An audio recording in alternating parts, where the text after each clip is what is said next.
Well, it's Monday, November 3rd, 2025. And it's your first time checking out the Gig Geezer. Thanks for coming by. If you're a returning visitor to the Gig Geezer, thanks also for coming by. I am heading to a cash game opportunity. I am probably about 20-25 minutes away from the cash game opportunity. And what I was thinking about just a few moments before I decided rather spontaneously to begin documenting things, I thought about how with my accepting this cash game opportunity, I kind of locked myself into a certain time slot and just availability of opportunities. Quite frankly, there hadn't been a lot that's really come up that would tempt me to think that I messed up or made a wrong decision. Sometimes you accept certain things because that's the obvious money. Some may say it's the easy money, but I guess it's more so the obvious money.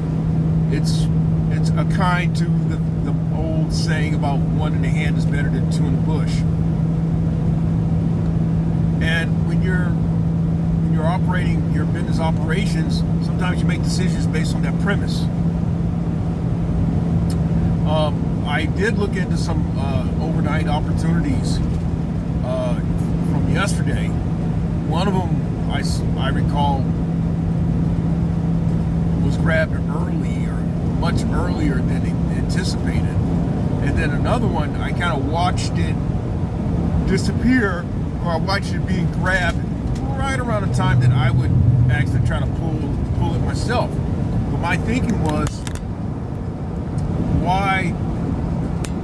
sometimes my thinking was not all money is good money. And I've done Gig Geezer segment about how not all money is good money. And in this particular case, it would have been me accepting something that would have taken me 180 degrees in the opposite direction and then come all the way 180 degrees in this direction to do the cash game. And the numbers just didn't add up. It just didn't make any sense for me to do that. Maybe on another day, a different occasion. Perhaps if it were a matter of me using two different vehicles, like if it was a combination of me using a van and a Geezer 16, then it would make sense. But because it'd be strictly Geezer 16, it wasn't a good decision. The reason why I threw out there about the Geezer van is because the van is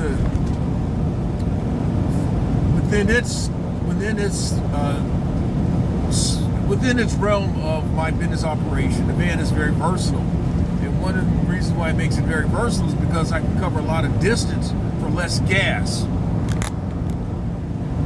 Again, I've pointed out in the box truck, I'm looking at 10 miles to a gallon, maybe on a good day 11 or 12,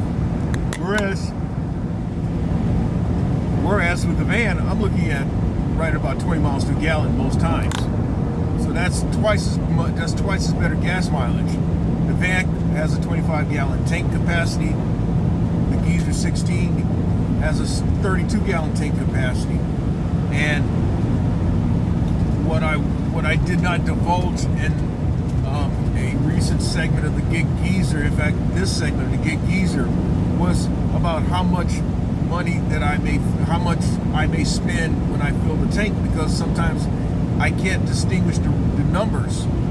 But for example, today I put in right at about 30 gallons because I had run the tank down pretty far. Usually I put in about 20, anywhere between 24 and 20, anywhere between 20 and 27 gallons. I know that sounds rather precise, but I mean, I may fill up the van, and the van may require anywhere between 18 and 23 gallons. So that still falls within that range of dollars spent on gas as I would with a Geezer 16. So anyway, so today is my first work day of the month. I didn't do anything as far as earnings wise November 1st and 2nd, so that would be Saturday and Sunday. I spent much of Saturday working on the Geezer 16. There was some patchwork that I needed to do in the box, and that took most of the day. Friday, much of Friday was spent. Much of Friday was spent with the Geezer 16 much of Friday was spent with putting front tires and then trying to get inspected. Pretty much what I described in this segment of the Get Geezer. And then when I got it inspected, the guy pointed out to me some insignificant piece of lining that was dangling would possibly fail DOT inspection. In fact, it would fail DOT inspection. So I spent a couple of hours. I spent a couple of hours chasing down a solution, which turned out to be a $10 solution of mine, buying some super glue and then bonding it in such a way that it looked like it fused together for a more permanent solution. So anyway, I know that I've talked for about 6 minutes or so in this segment. Of the Get Geezer. If you don't like the content that's been provided in this segment of the Get Geezer and any other segment, you can always unsubscribe or give it a thumbs down. But if you like the content that's been provided in this segment of the Get Geezer and the other segment, hit that subscribe button, give my content a thumbs up, share my content among others, and I definitely like your comments in the section below. So one last thing I'm going to mention before I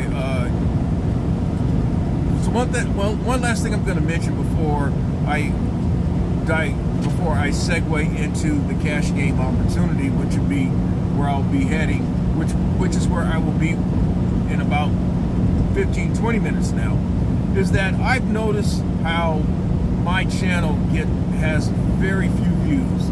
It has a very disappointing number of views, and I don't think it's so much as people are uninterested. It's just so much as the algorithm has buried my channel. And it's my understanding that when the channel gets buried like that, it's very hard to resurrect. The reason why I do this content is because I want to do the content. I do the content because I'd like to think that I reach someone or someones, and the content has helped others. What I have done recently is make unlisted a lot of my poor performing videos, which is a number of them.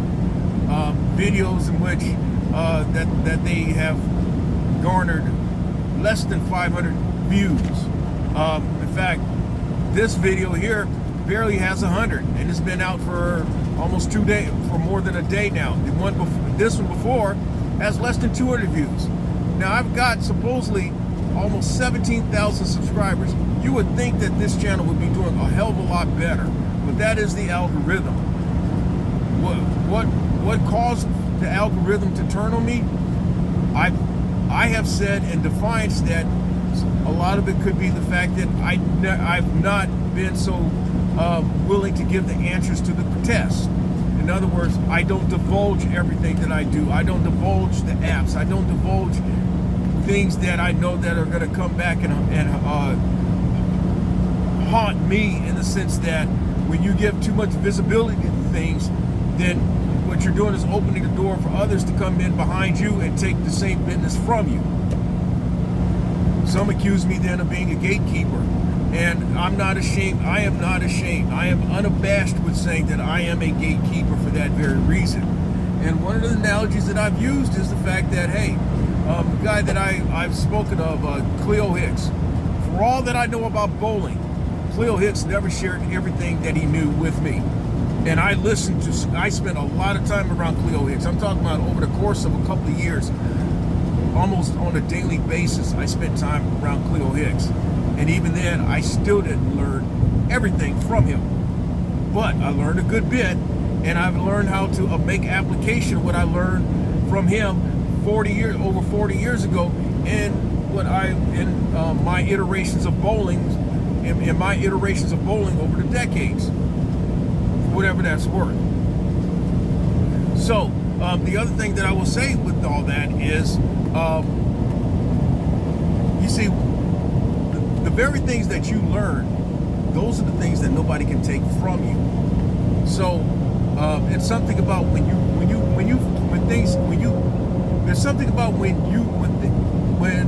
finally catch on with the knowledge and understanding of things. Better yet, this is the analogy I want to give you about that. I've talked about my having an opportunity to go back to school when it seemed improbable, and that was made possible through my uncle, who at the time was actually had ties to Texas Southern Athletic Department, and he was also in the midst of defending his dissertation for his doctoral degree. All this is going on about the time that I went back to Texas Southern. In fact, he was conferred his doctorate degree in 1986. I went back in 1985, and one of the things that I learned in my experience at Texas Southern is that when that degree is conferred upon me, that bachelor's degree was conferred upon me, that was something that I earned and that nobody could take from me, and that I would have every right to tell other motherfuckers to go fuck themselves. That's kind of what I'm getting at. You know, I can share the concept, but if you can grasp the concept, you can put things together for yourself to where nobody can refute what you learned for yourself. So anyway, we're almost at the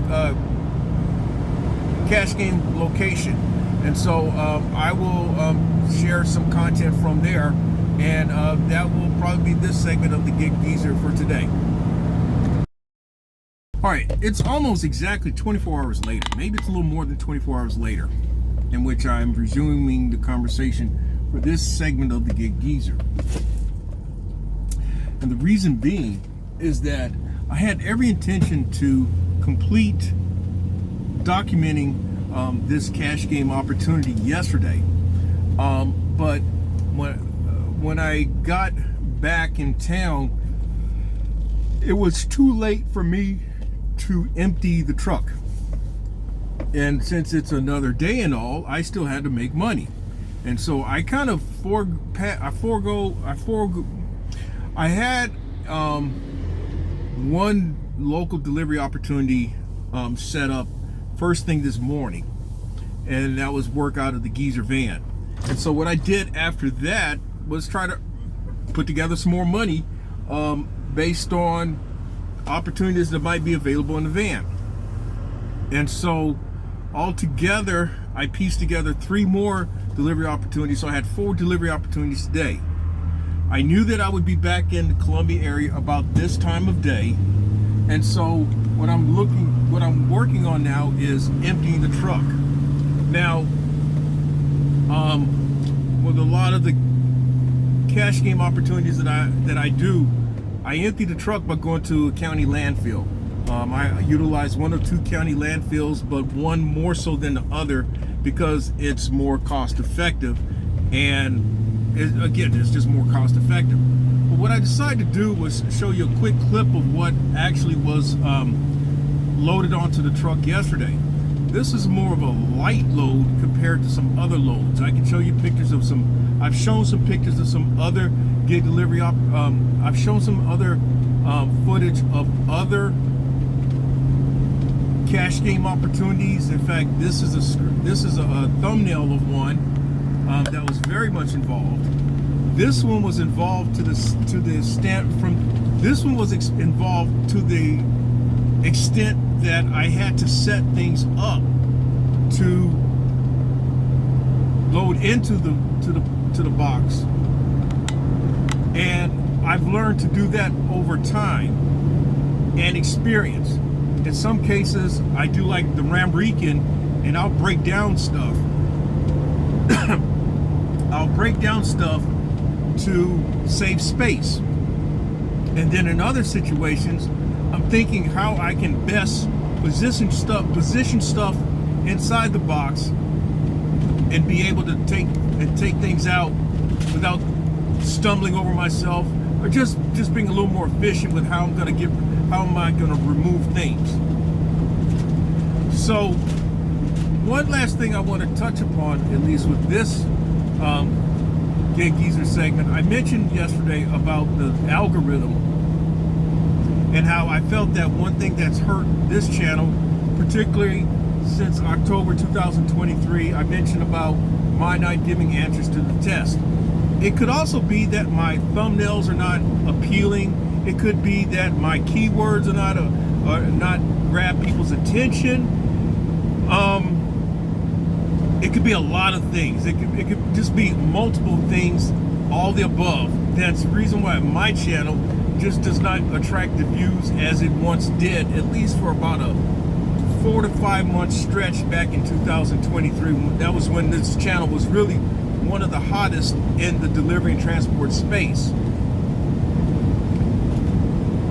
Without sounding as if I'm some hater, because it's not that I'm a hater, I'm going to point out objectively, there are others who have pivoted to other type of content within their channel.